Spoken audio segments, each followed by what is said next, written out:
NextGen, which is a company owned by a friend of mine, was asked to do a study by NASA on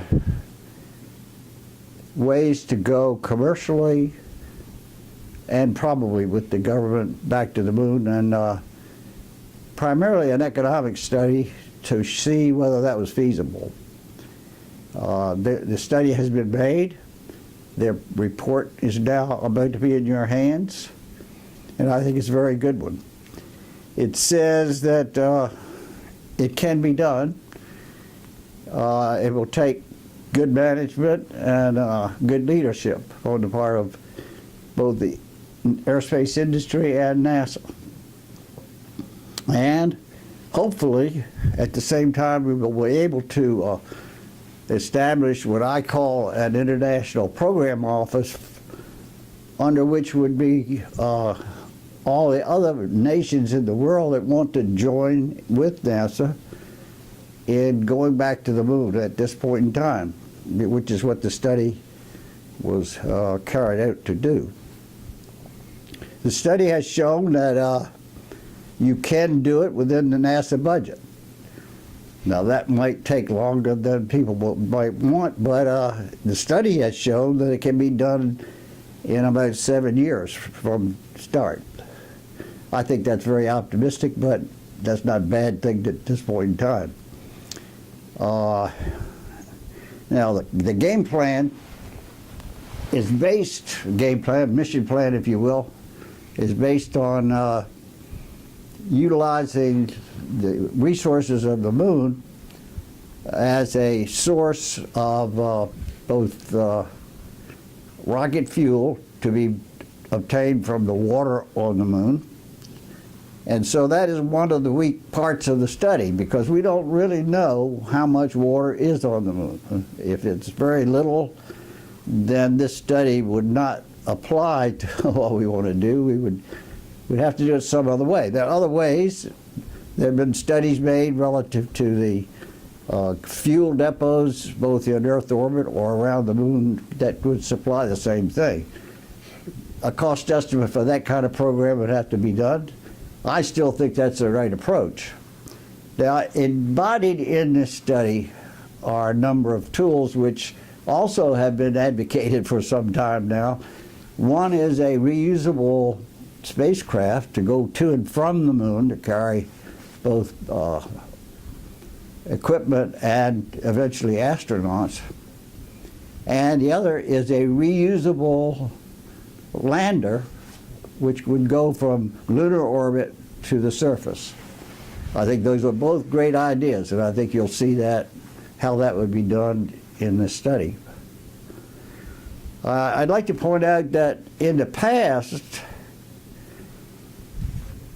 we have learned a lot of lessons from how to prepare, how to manage, how to build things in space. And I think those lessons, for some reason in recent years, have been unlearned, if you will, as a word.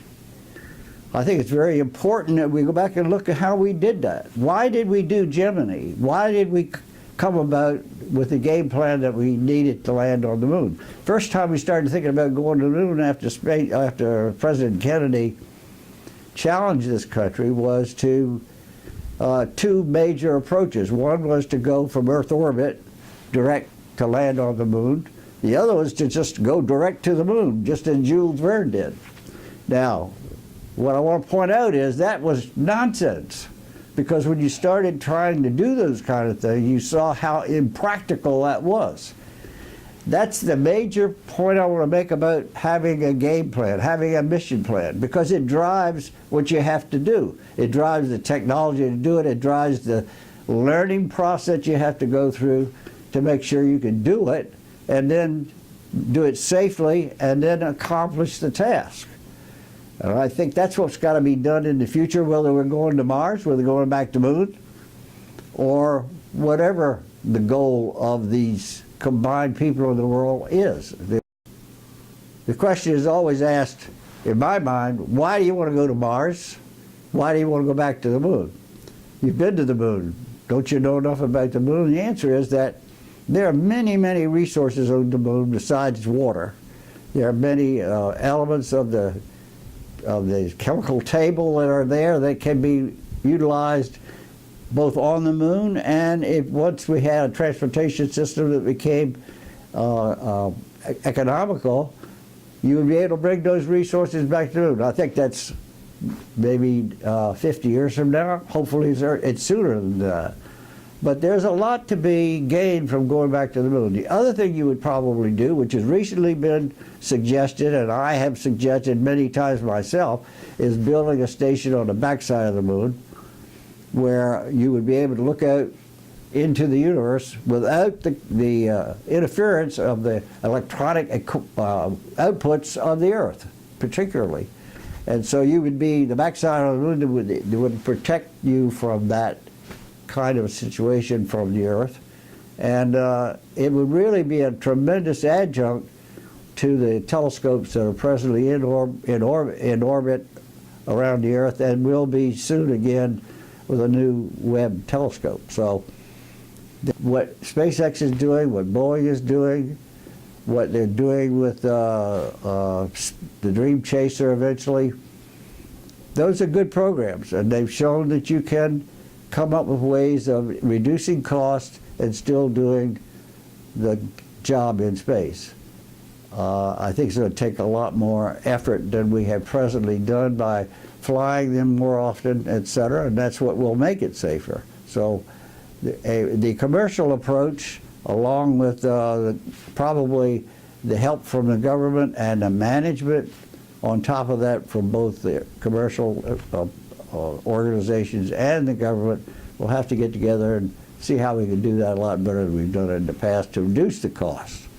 You know, that's a challenge in the future, just like landing on the moon again will be. We hear a lot about leadership, and we hear the lack of it. We hear the fact that the U.S. has probably lost a lot of its capabilities because of the programs that we've not conducted over the last 30 years since Apollo. That is going to take some doing. I think we have to rebuild that capability, not only in NASA but in the rest of the world, in order to make these kinds of things happen. And leadership means different things to different people. And what it means to me is responsibility for getting the job done. It's that simple.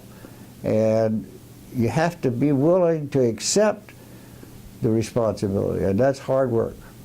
And you have to build those kind of people by giving them the job to do and building this leadership, which will eventually be required to do these complicated tasks that we're going to do in space. I think we've all recognized that eventually exploration of space is going to be more money than the United States is willing to invest by themselves.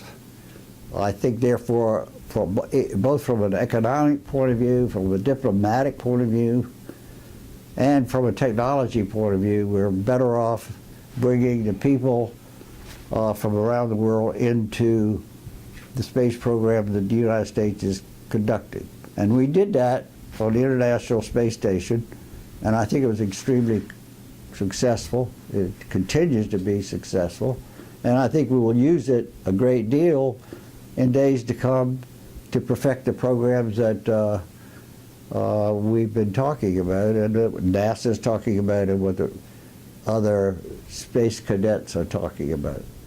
And the problem we have there is management, and the problem we have there is how to bring all this together and plan it and lay it out from a schedule point of view, from a technology point of view, and from the point of view who's going to do what. And I think, so therefore you have to have what I term a international program office that would be made up of not only the United States, and they would take the lead, of course, but I think that they would bring in the people from the rest of the world who have the space desires and who have the space experience, and make them all part of the program, and they would be part of not only the hardware that is built in their countries, but it also in the total management and the conduct of the programs in the future.